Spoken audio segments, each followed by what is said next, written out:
G Tamil தொலைக்காட்சி நேயர்களுக்கு காலை வணக்கம். இன்று அதிகாலையில் என்ன கோயிலை பார்க்க போகிறோம், இந்த நாள் நமக்கு நல்லபடியாக நடக்க வேண்டும் என்ற ஆர்வத்தில் குஜலாம்பாள் இளமுல நாயகி உடனமர் வேதபுரீஸ்வரர் வேதங்களை காத்து வேதங்களை தேவர்களுக்கும் ரிஷிகளுக்கும் சொல்லிக் கொடுத்த வேதபுரீஸ்வரர் திருக்கோயிலை தான் இன்னைக்கு பார்க்க போறோம்.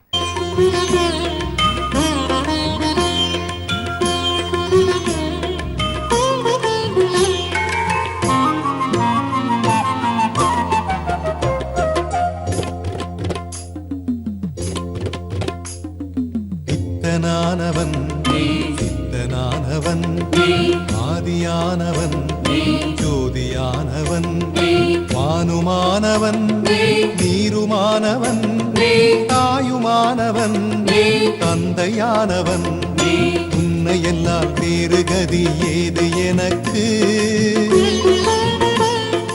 உன்னை மறந்தால் எனக்கு வாழ்வு ஏது சர்வேசா.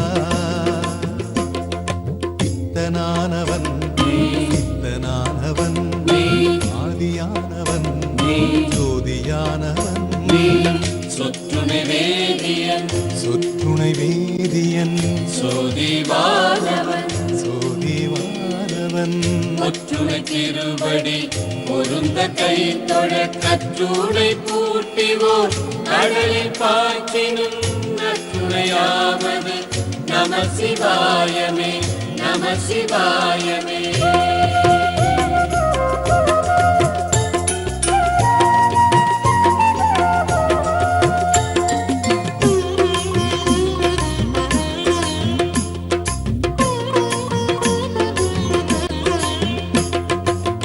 கண்ணை எடுத்து தந்த கண்ணப்பன் போல் இல்லை,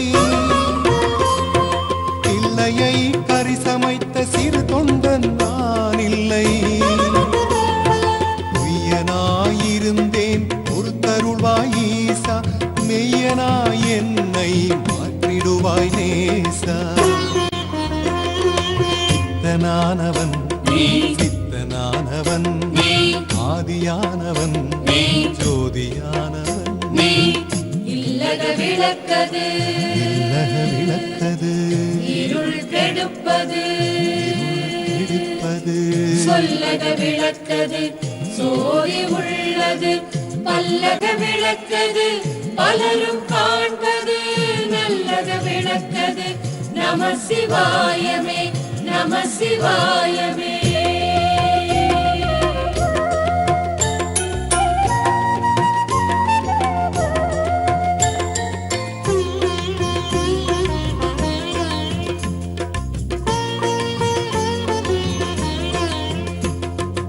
உருகாதோ நெஞ்சம் உன்னருளை நாடாதோ,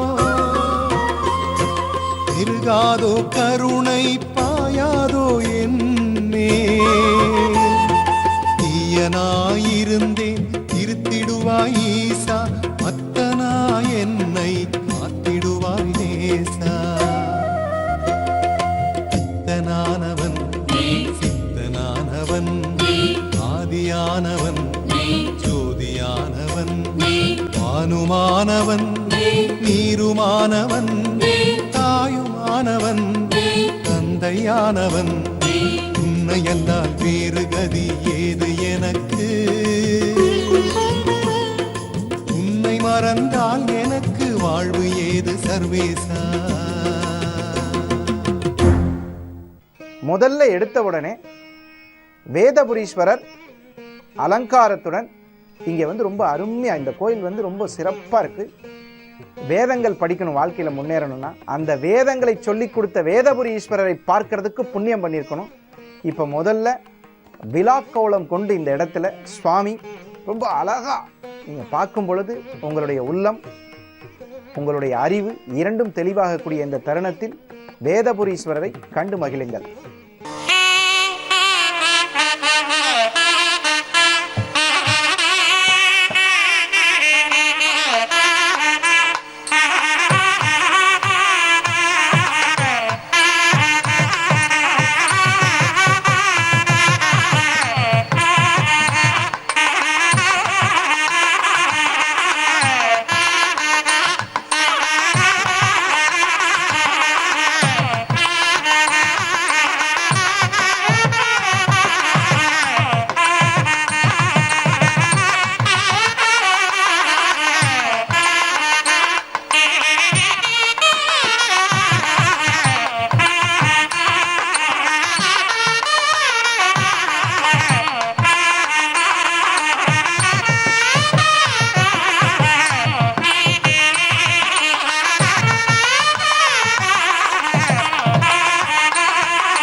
இந்த ஆலயத்தின் ஒரு சிறப்பு, நம்ம எல்லா கோயிலும் சிவன் கோயில் பார்த்துருக்கோம், எல்லாருக்குமே தெரியும். சிவன் முன்னாடி நந்தி இருக்கும், நந்தி வழி விட்டதை பார்த்துருக்கோம், நந்தி ஒதுங்கி இருக்கிறத பார்த்துருக்கோம். இந்த திரு ஆலயத்தில் பக்தர்களை நோக்கி இருக்குது நந்தி. அப்படின்னா என்ன அர்த்தம்? யாரெல்லாம் வர்றோம் அப்படின்னு பார்க்குற மாதிரி நந்தி இருக்கு. நந்திக்கு பின்னாடி கொடிமரம், சிவனுக்கு முன்னாடி கொடிமரம். எப்படி பாருங்க, இது எங்கேயுமே பார்க்க முடியாத ஒரு அதிசயம். நந்தியினுடைய காது இலை வடிவம் போன்று இருக்கும். இந்த கோவில் நன்றாக புனரமைக்கப்பட்டு இப்பொழுது மிகவும் சிறப்பாக எழில் கொஞ்சம் அழகாக இந்த சிவபெருமானின் கருணை உள்ளம் கொண்ட கருணாமூர்த்தியினுடைய வேதபுரி ஈஸ்வரர் என்ற திருநாமம் கொண்டு இருக்கிறார். இப்போ உங்களுடைய கேள்வி என்னவா இருக்கும்னா, இந்த வேதபுரி ஈஸ்வரரை யாரெல்லாம் தரிசனம் பண்ணலாம், யாருக்கெல்லாம் நமக்கு அமைப்பு கிடைக்கும் என்பதை ஒரு சிறிய இடைவேளைக்கு பின்பு தெரிந்து கொள்ளும். இந்த ஸ்தலம் பெருமை வாய்ந்தது அப்படின்னு எப்படிங்க தெரிஞ்சுக்கிறது அப்படின்னு பார்த்தீங்கன்னா, ஸ்தலத்தினுடைய விருட்சம் கல்பனை மரம், அதுதான் ஸ்தல விருட்சம். என்ன சார், எப்பயுமே ஒன்று வில்வ மரம் இருக்கும், இல்லாட்டி வேப்ப மரம் இருக்கும், இந்த மாதிரி ஏதாவது ஒன்று இருக்கும். இந்த கோயிலில் வந்து ஸ்தல விருட்சமாக இருப்பது கல்பனை மரம். இது கோயிலுக்குள்ளேயும் இருக்கும். இந்த கோவில் கோபுரம் இருக்குது பார்த்தீங்களா, அது எங்கேயுமே நம்ம வந்து எப்பயுமே பார்த்தோம்னா சிவனுடைய லீலைகள் அதில் வந்து 63 கலைகள் இதெல்லாம் அதில் வந்து இருக்கும். ஆனால் இந்த ஆலயத்தினுடைய ஸ்தல விருட்சம் கோபுரத்துலையும் இருக்கு. அப்புறம் சம்பந்தர் பாடல் பெற்ற ஸ்தலம். இந்த இடத்துக்கு சம்பந்தர் வந்திருக்காரு. இந்த சம்பந்தருக்கு மட்டும் என்னன்னு கேட்டிங்கன்னா, சிவபெருமான் கிட்ட எனக்கு வேணும் அப்படின்னு கேட்டு பெறக்கூடிய ஒரு சக்தி படைத்தவர் சம்பந்தம். எனக்கு இது வேணுங்க அப்படின்னு சொல்லுவார். திருஞான பால் குடித்தவர். அதனால் அவருக்கு வந்து அந்த தன்னுடைய தந்தையிடம் கேட்கக்கூடிய அந்த ஆணையிட்டு தான் கேட்பார். இப்போ இந்த ஸ்தலத்தினுடைய ஒரு விசேஷமான விஷயம் என்னன்னு கேட்டிங்கன்னா, இந்த பனை மரம் அர்த்தநாரீஸ்வர தத்துவமாக இருக்கும்.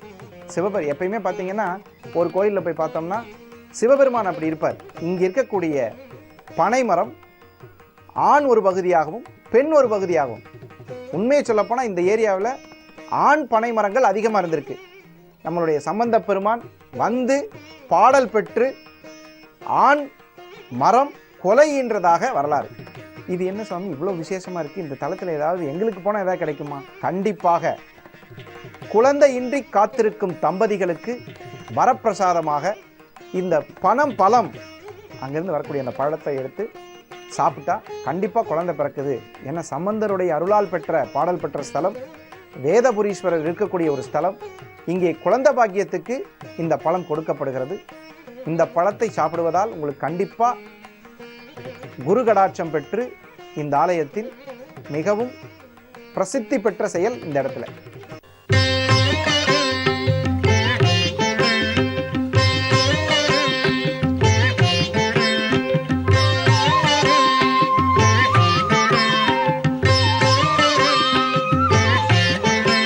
नमो भूतनाथं नमो देवदेवं नमः कालकालं नमो दिव्यतेजं नमः कामभस्मं नमः शान्तशीलं भजे पार्वती वल्लभं नीलकण्ठं भजे पार्वती वल्लभं नीलकण्ठम्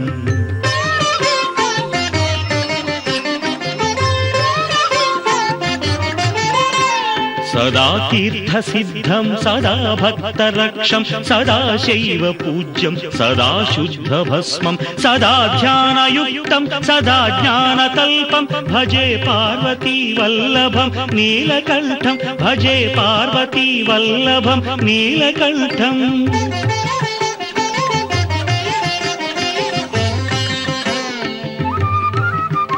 श्मशानं भयानं महास्थानवासं शरीरं गयानां सदा चर्मवेष्टं पिशाचं निशोचं पशूनां प्रतिष्ठं भजे पार्वती वल्लभं नीलकण्ठं भजे पार्वती वल्लभं नीलकण्ठम्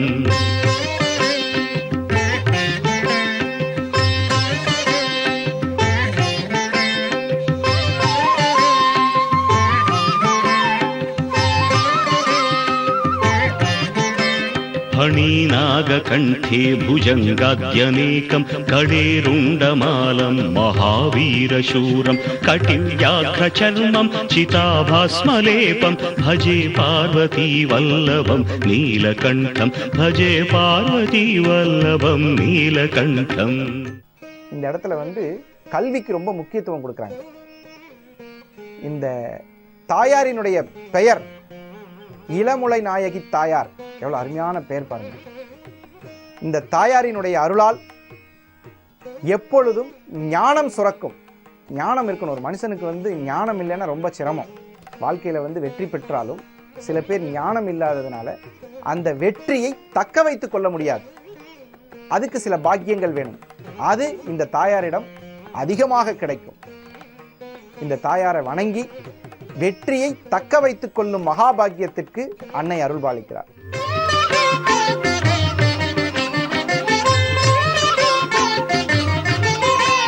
शिरशुद्ध गंगा शिवा वामभागं बहुतीर्थकेशं सदा मान्त्रिनेत्रं फणीनागकर्णं सदा फालचन्द्रं भजे पार्वती वल्लभं नीलकण्ठं भजे पार्वती वल्लभं नीलकण्ठम्.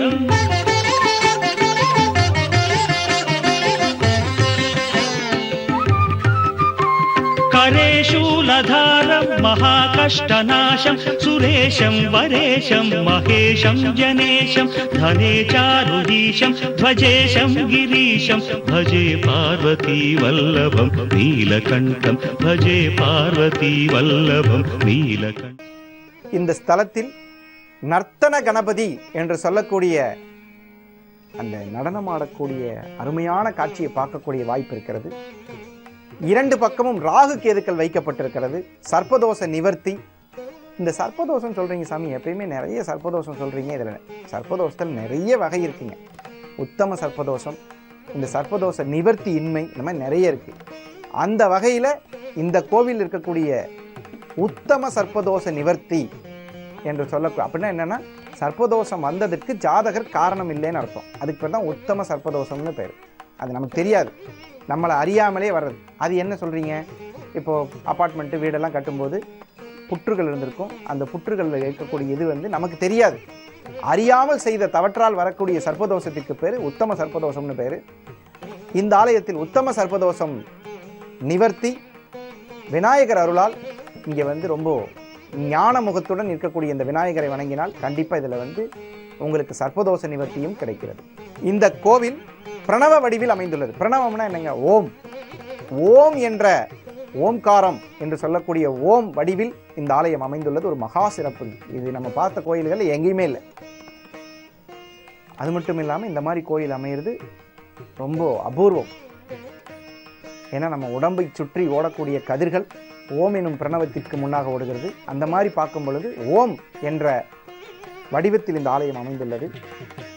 இந்த கோவிலோட சிறப்பு ஒரு நாள் முழுவதும் சொல்லிக் கொண்டிருக்கலாம். சமணர்கள் சைவ சமயத்தை தழுவியவர்களை கொஞ்சம் கஷ்டப்படுத்தியிருக்காங்க அந்த காலத்தில். சம்பந்தர் இந்த ஆலயத்துக்கு வந்த பொழுது ஒரு பாம்பை விட்டு கடிக்க சொல்லி அந்த பாம்பு சிவபெருமான் சந்நிதிக்கு போனது திரும்பி வரல என்பது மாதிரியான வரலாறுலாம் இருக்கு. பஞ்சபூத ஸ்தலங்கள் நிலம், நீர், காற்று, நெருப்பு, ஆகாயம், பஞ்சபூத ஸ்தலங்களுக்கு தனித்தனியா போனாலும் இந்த ஒரே கோயில்ல பஞ்சபூத ஸ்தலங்களுக்கான மகிமை இந்த இடத்துல இருக்கு. நீர் ஜலகண்டேஸ்வரர், காற்று, ஆகாயம், நிலம், நீர், நெருப்பு, சிவலிங்கங்கள் பஞ்சபூதங்களாக இருக்கிறது. திருவோத்தூர் என்கின்ற தலம் தொண்டை நாட்டில் 8வது தலமாக இங்கே விளங்குகின்றது. இது சேயாற்றங்கரையின் அமைந்துள்ளது. சேயாறு என்பது முருகப்பெருமானால் வேலால் கீறி கொண்டு வந்த ஆறு. அதனால் அதற்கு சேயாறு என்று பெயர். அடுத்ததாக இங்கே இறைவன் வேதபுரீஸ்வரர் என்று இருக்கின்றார். வேதங்களின் பொருள்களை தேவர்களுக்கும் முனிவர்களுக்கும் எல்லோருக்கும் இங்கே அந்தணராக இருந்து அந்த வேதத்தின் பொருளை விரிவாக எடுத்துரைத்தார். அதனால இங்கே அவருக்கு வேதபுரீஸ்வரர் என்கின்ற பெயர். இத்தலத்திற்கு வேதபுரம் என்று பெயர் உண்டாகியது. அதே போல அம்பாள் இங்கே திருமண கோலத்தோடு இங்கே வழிபாடு செய்கின்ற கோலத்தில் இருப்பாள். தட்சன் யாகத்தில் செய்த தவறுக்காக இங்கே வந்து இறைவன் சொற்படி இங்கே வழிபாடு செய்ய வருகின்றார். ஆடி போரம் நன்னாளில் இங்கே திருமணம் பூண்டார்கள். அடுத்ததாக இங்கே ஞானசம்பந்த பெருமான் இங்கே அற்புதம் நிகழ்த்திய தலம். ஞானசம்பந்த பெருமான் மதுரையில் நிகழ்த்தியவாறு இங்கேயும் அனல்வாதம் புனல்வாதம் ஆகிய 2 வாதங்களையும் நிகழ்த்தி இங்கே சமணர்கள் கூட்டத்தை கலங்க வைத்து அவர்கள் பலர் சமணர்கள் சைவத்தை சார வைத்தார். அது சமயம் ஒரு அடியாருடைய வேண்டுகோளுக்கு இறங்கி இங்கே எம்பெருமான் இங்கே எல்லா பனைகளும் ஆண் பனையாக இருக்கின்றது, காய்க்கவில்லை என்று வருத்தத்தை சொல்லும்போது அவர் இங்கே குறும்பை ஆண்பனை ஈன்குலை ஓத்தூர் அரும்பு கொன்றை அடிகளை பெரும் புகழியுள் ஞான சம்பந்தன் சொல் விரும்புவார் வினைவீடே என்ற ஒரு பாடலை பாடி இங்கே ஆண் பனையில் கொலை ஈன்ற செய்கின்றார். அர்த்தநாரீஸ்வரராக இந்த தலத்திற்கு வரும் வழிகள் காஞ்சிபுரத்திலிருந்து வடமேற்கே 30 கிலோமீட்டர் தொலைவில் அமைந்துள்ளது. அதே போல ஆரணியிலிருந்து கிழக்கு முகமாக 32 கிலோமீட்டரும், வந்தவாசியிலிருந்து வடமேற்காக 20 கிலோமீட்டர் தொலைவிலும் இத்தலம் அமைந்துள்ளது. எல்லா இடத்திலிருந்தும் இத்தலத்திற்கு வருவதற்கு வழிகள் உண்டு.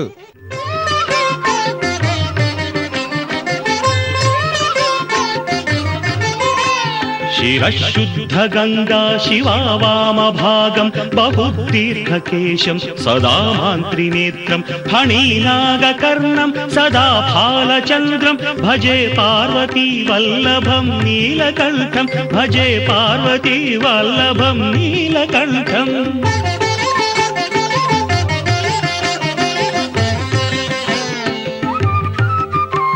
करेशूलधारं महाकष्टनाशं सुरेशं वरेशं महेशं जनेशं धने चारुधीशं ध्वजेशं गिरीशं भजे पार्वती वल्लभं नीलकण्ठं भजे पार्वती वल्लभं नीलकण्ठम्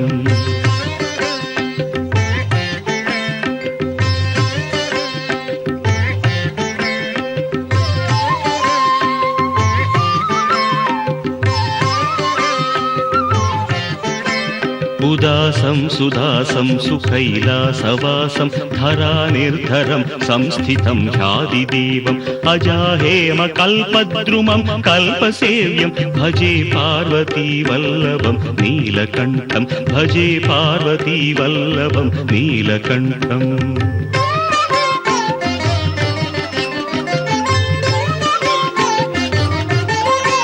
मुनीनां वरेण्यं गुणं रूपवर्णं द्विजासं पठन्तं शिवं वेदशास्त्रम् अहो दीनवत्सं कृपालं शिवं हि भजे पार्वती वल्लभं नीलकण्ठं भजे पार्वती वल्लभं नीलकण्ठम्